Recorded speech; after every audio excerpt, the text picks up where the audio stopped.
Welcome to Waldo's Trade Shop. We're doing a brief tutorial today on typesetting and letterpress printing. So we're going to get you through setting a little bit of type and setting it up in the chase and then aligning it on our letterpress so that it prints. So first we're going to start with type. Now important things to know, your typesets are all in these drawers here and they are organized by size of font, and each drawer has one whole font. So this one here is your 14-point Gaudi bold. This one here is your 24-point Bodoni bold. Bodoni, I don't know how to pronounce that. And then we get larger and larger as we go down. Now these drawers have an organizational system. So you may notice when you start to open these that they're not actually alphabetical. So in this drawer, you also can see a map. I've got this map stashed up above here. And this map will tell you where each piece of type goes. So your capital letters are over here, your lowercase letters are over there, and then you'll see your punctuation marks and also numbers up there. The other thing to note is that there's spaces. They're called M's or N quads. And those are here. You got some quads like this. This is an N quad. And that one has no type on it whatsoever. There's no letter. That is your space that's in between your letters, which you can make spaces. All right, so when you are setting up type, we're gonna use something called a typesetter's tool. This typesetter tool allows us to set up type without having, 30 pieces of tiny lead that we have to hang on to. So we're gonna kind of decide the width of our paragraph or our phrase. And we've got a couple boxes over here that contain leading. Leading is the space in between phrases, so top and bottom of your sentences. So this leading will go at the bottom of the sentence and above the sentence below. So I can use this as like the width of my column. That's as far as my type is going to go. I'll set it up in here in my typesetter's tool, and then I can adjust this little bar to fit. Now what I can do is set type in here and go only to the edge. Type, that's better. I want all of my columns of type to be exactly the same width. If the phrase is shorter, I'm going to add spaces to get to the edge. Right? So if I want it center justified, I'm going to add spaces or the ends or ends on the edges to center justify my type. Now I'm going to just add some silly phrase here. What are we going to do? Okay, I'm just going to say mom. Alright, so the mom, I'm going to take M, O, M. Haha. I want this to be center justified. Now this is a confusing one because I need to make this go backwards. Of course, you can't really tell right now because it's mom, which looks the same front to back. But when you set up type, you're going to set up backwards. So this is your first letter, second letter, third letter. Wait, is that right? First letter, second letter, third letter. How does that work? Yep, sorry. First, second, third. You're going from right to left, not left to right. Now you notice that there's space here in between, so I need to make up the difference with something. I'm going to use these spaces, these ends. There are sometimes larger ones and smaller ones. I'm going to point out a couple things on these blocks. There is a top and a bottom to these. Now that's really important when you're dealing with P and D and O's and sometimes S's. Anyways, sometimes letters look similar upside down or not. So this O is a great example. If I take this O and I turn it around, it's actually a little higher, right? Now you might notice that, and that's great, but there is a way to tell. The bottom always has this nick. And that nick, this little edge right there, that little cutout right there, indicates the bottom of your type. So it sets at the bottom. The other really cool thing about that nick is it is indicative of which font it's a part of. So that nick is different depending on which font it's a part of. These two have the same mark, or the same nick, because they're part of the same font. But if I take another 24 or 48 point, well, I don't have another 48 point. But we'll just point out another one. this 24 point will have a different nick. It'll be at a different spot. There's occasionally 2 marks to indicate which font's part of. Let's see, that's an N. I don't remember where I grabbed that from. So I'm gonna look at my map and see N is there. Aha, N's right there. Always remember where you got your type, put it back. All right, so like I said, we're gonna use these. There's the top, there's the bottom. I'm just gonna build to the edges. Oh, that's not right. Ah. As just a smart thing, don't drink a lot of caffeine before playing with type. It's just annoying. Like, your fingers are moving.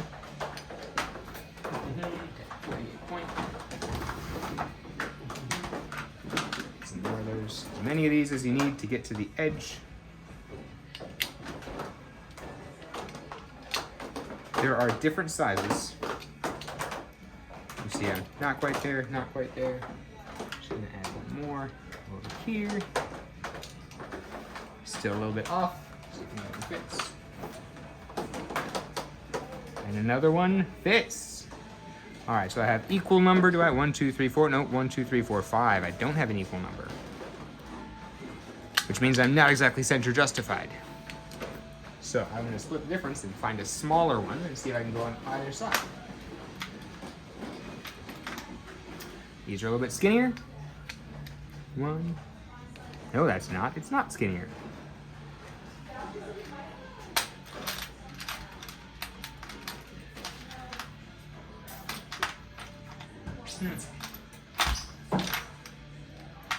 Are you skinnier? Not really. All right, well, for this case, I'm just gonna be slightly off center. So, you can deal. All right, now, I've got my leading at the bottom. I've got these are kerning, the space in between words. And I'm gonna tape this all together because that makes things so much easier. Do I have some tape?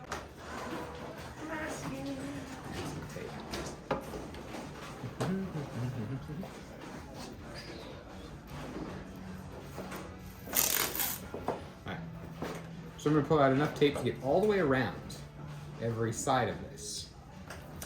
I'm going to start off by pressing the top. Make sure my tape doesn't go above it. Get to the edges, and then I'm just going to move this and get the whole thing. There's probably a much easier way to do this. This is just how I do it. Pull that all out. And then I'm going to wrap that around my leading there. Wrap it around my leading there. And I'm also going to make sure that it stays on this piece of metal or on some other very flat surface, because slight raises and lowering in your type mean different indentations. Ta-da. See, now all of my type stays together.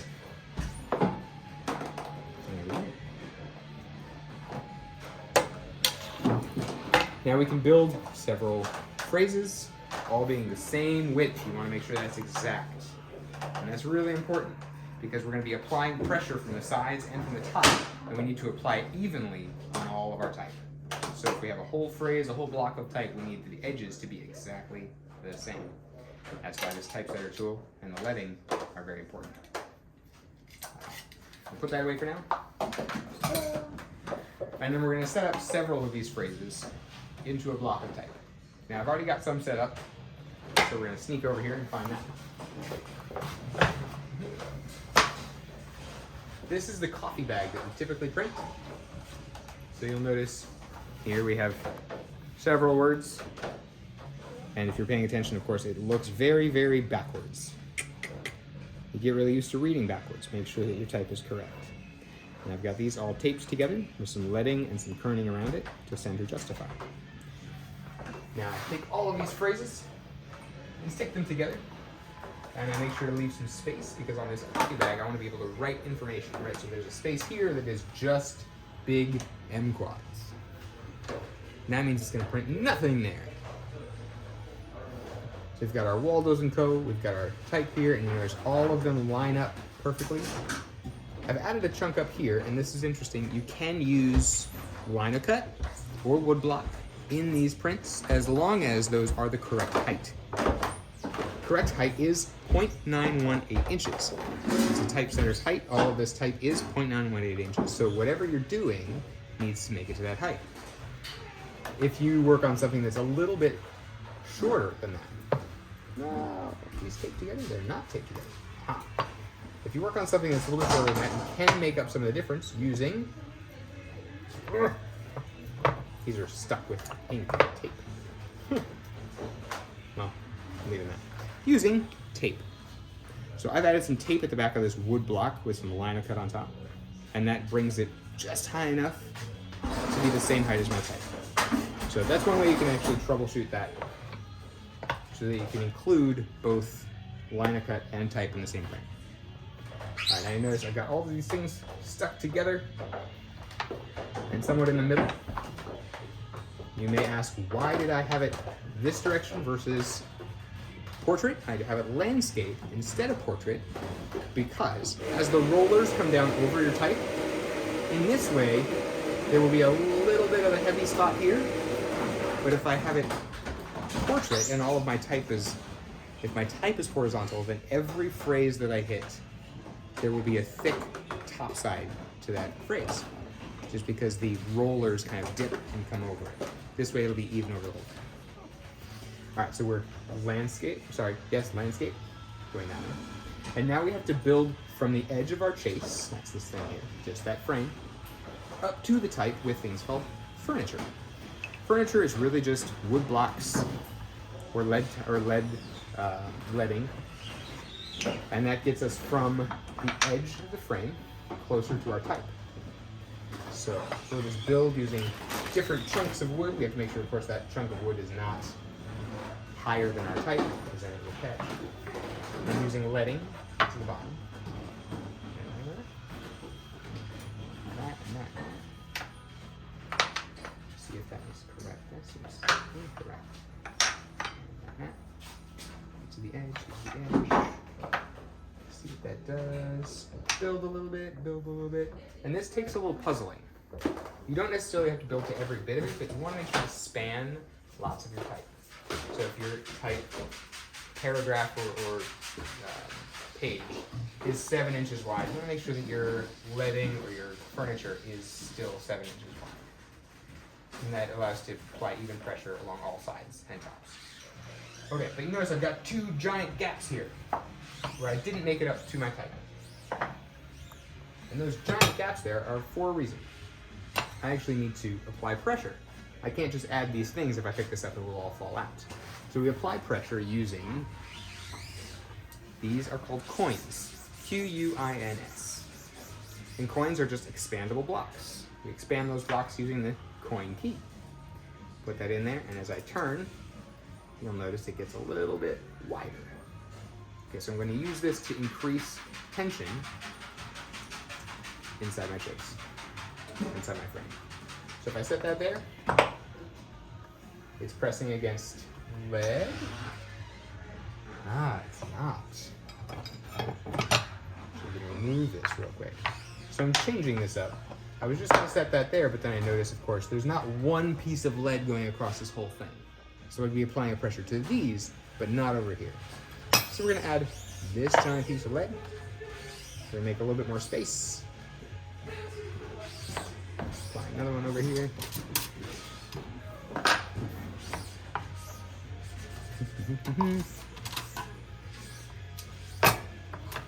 Just building up to the edges there.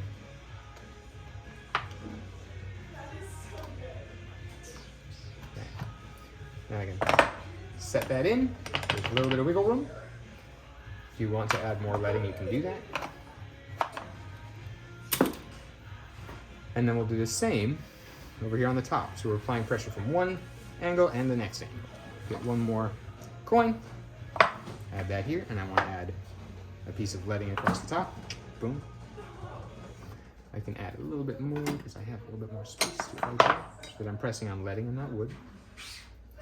And then I'm just going to expand. A little bit here. A little bit there. I do a little bit on both sides because I don't want to increase all the tension this way. And then sometimes when I go this direction, it comes in a little bit more, so I want to give it a little breathing room so that it can do that. All right, make sure those are good and tight.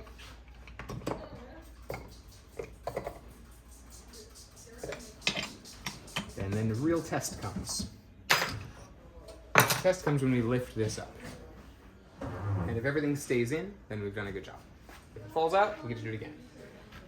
So, I'm just gonna lift up our frame and see that everything stays. Okay,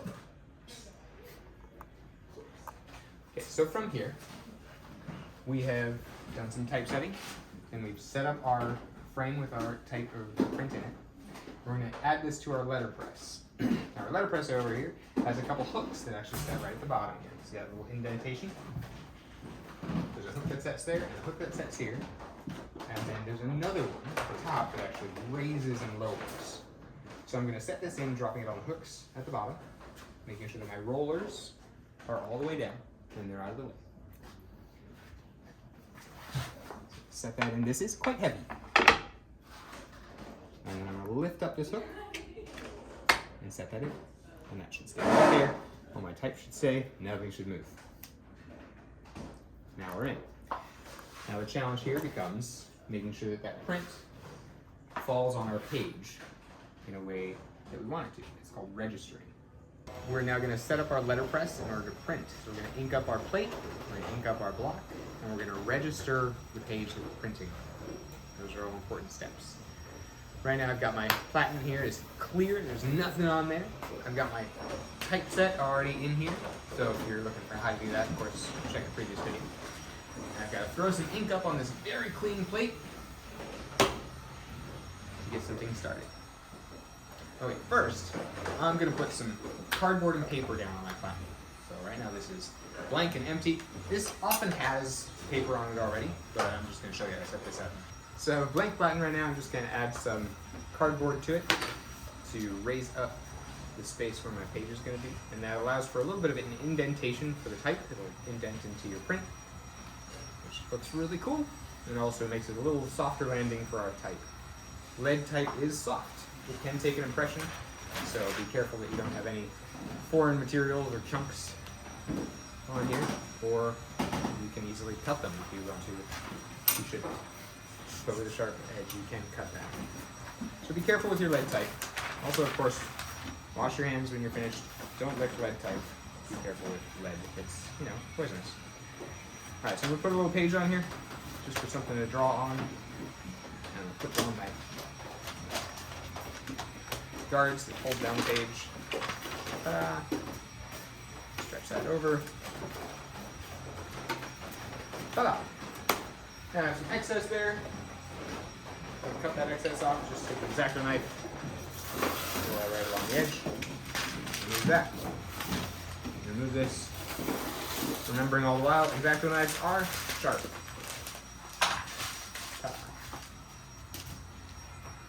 Alright, so now I have my platen set up with some clean paper. I have my block ready to go. I need to get some ink on my plate. We use rubber-based ink here. You can use rubber-based ink or oil-based. Do not use water-based, that will gum up the works. Rubber-based is really nice because it does not dry. It really does not dry. So this, you have kind of infinite time to work with. It's really thick, but fun. So you can buy this, of course, it's a little bit more expensive than oil-based. We're gonna take this and ink up our plate.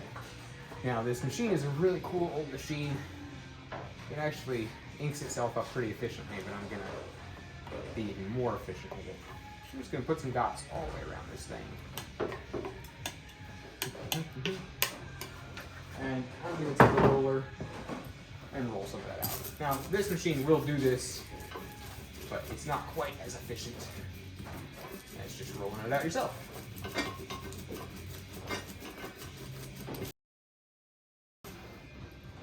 Now it's not perfect, but it's much closer. You want this to look perfectly even all the way across, but the machine will do some of the work for us now. So we're going to come around I'm going to show you a couple things. There's the flywheel here. The flywheel is what motivates or what moves this machine. So when I turn this wheel, those rollers are going to roll up and onto the inking plate. They're going to get ink on the rollers. They're going to bring that ink back down over the type, ink up our type, and then the machine is going to smoosh together and smoosh the type back to our paper. So I'm going to show you that real quick, but I want to point out this handle really importantly. If this handle is forward, then my type will not connect with my page. It allows me to ink up my type. It allows me to just like ink up the roller and get it moving without printing. But if I pull that forward, then the machine moves just a little bit, and that type will now connect with my page. So I'm going to leave that forward because I don't want it to connect. I just want to ink up my plate. I'm going to pull this. I like to have both hands over here operating on the flywheel, because we have to remember that this machine has a lot of moving parts, and our fingers can get trapped. Now my rollers went up and inked themselves up on the plate, and they came down and they're inking up my type. I'm just going to let that roll a little bit. Let that roll. Be careful not to have long hair untied up or clothing that is loose. A cool feature of this machine, you may notice that there are two wheels inside this plate. There's an outer wheel and an inner wheel. It helps it stay evenly inked, and this one moves a different direction than the one on the outside. Alright, now we've got plenty of ink on my rollers, got plenty of ink on my plate and on my type. Now I'm going to want to print. But before I print, I don't really want to print on my clean surface. This is going to be a surface I put my page on. So I need to take another piece of paper. I'm just going to grab a scrap here. I'm going to lay that down on my surface, flatten it. I'm going to tape it down because it's going to stick. I'm going to tape that down. Just give a good visual and make sure you think that that type is going to land here on this page. Ta-da. This is not what I want to finally print on, but this will help me register where that print lands so that I can put what I want to print on in the right spot. Alright, now we're going to pull this forward, and we should print. So, pulling on my wheel, it's always going the same direction.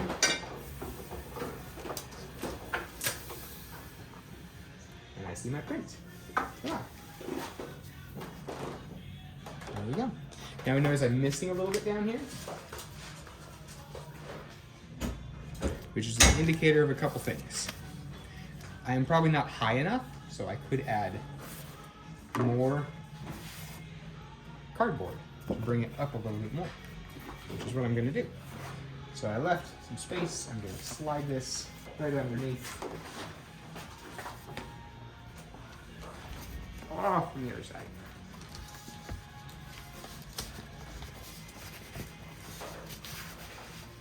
Some of the fixes in Letterpress are actually remarkably simple. It's not a complex fix, it's just an easy one. See if I made it all the way underneath. I hope it did. But for now, I'm going to leave it there. And I'm going to do some measurements in order to set up the bag I want to print on. So I'm printing on a coffee bag today. So I've got my ruler here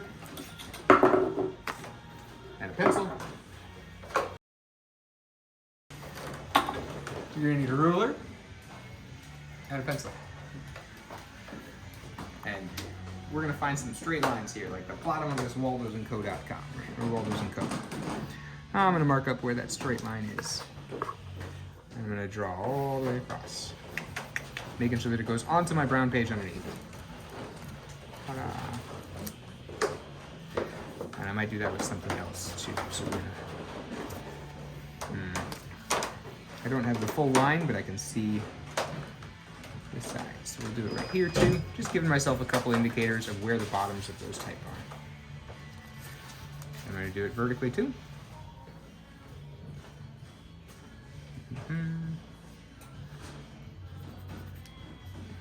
Give myself a couple lines to go with.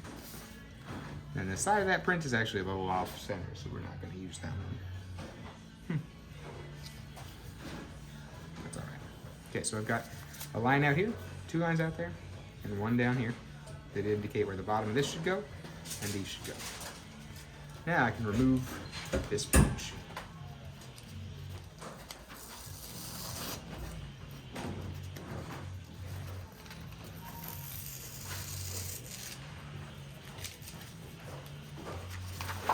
I'm printing a copy bag that I've printed before.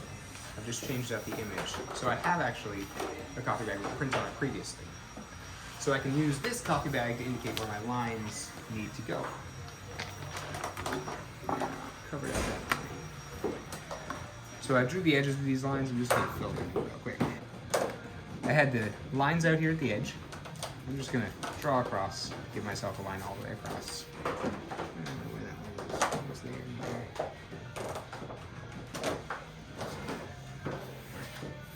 And from top to bottom.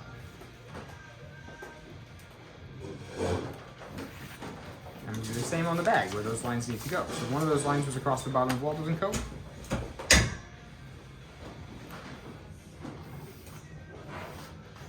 One was down here. Okay. And the other was right across this art by section.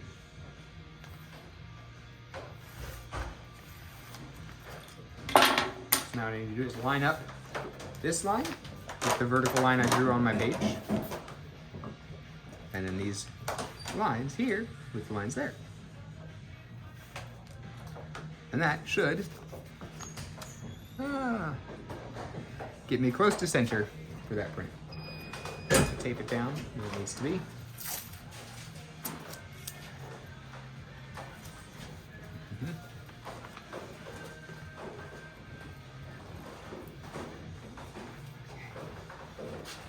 All right. That's taped down. I'm gonna do one on the top here because I'm gonna need that. And if I want to at this point, I can actually print right on top and just see how close I am. So we're just going to turn this wheel. That print and just see how close we got. Alright, it is, you'll see, a little bit off. So straight lines are good, but my fresh print is a little bit to the right. So in order to fix that, I need to actually draw a line and drop this down. We're just going to draw a line at the edge of this bag.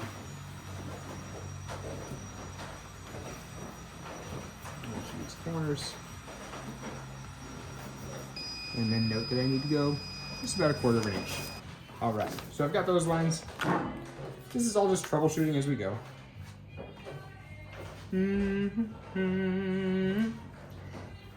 It's a good song.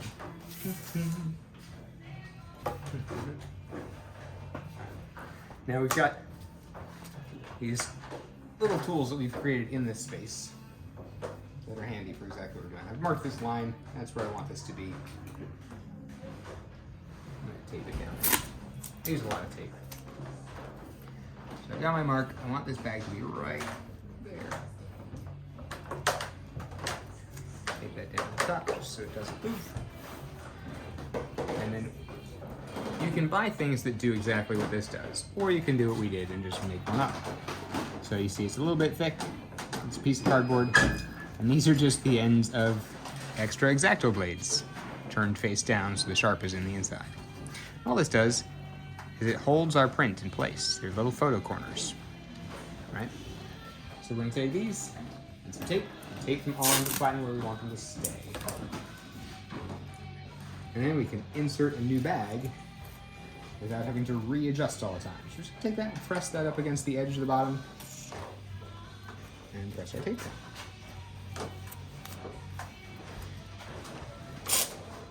I usually do about 3. 2 on the bottom, 1 on the side. Spreading them out a little bit. Making sure that my tape gets all the way down.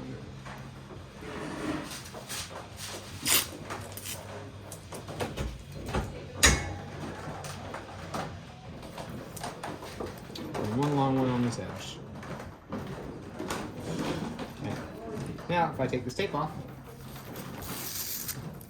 you see I can remove my bag, and place my bag, and it goes in the same spot. Remove, place, aha. And now we test. We do a print. Now, one of the things is when you just inked it up, it might be wet, and that bag may stick to your print. So we just go slowly this first time.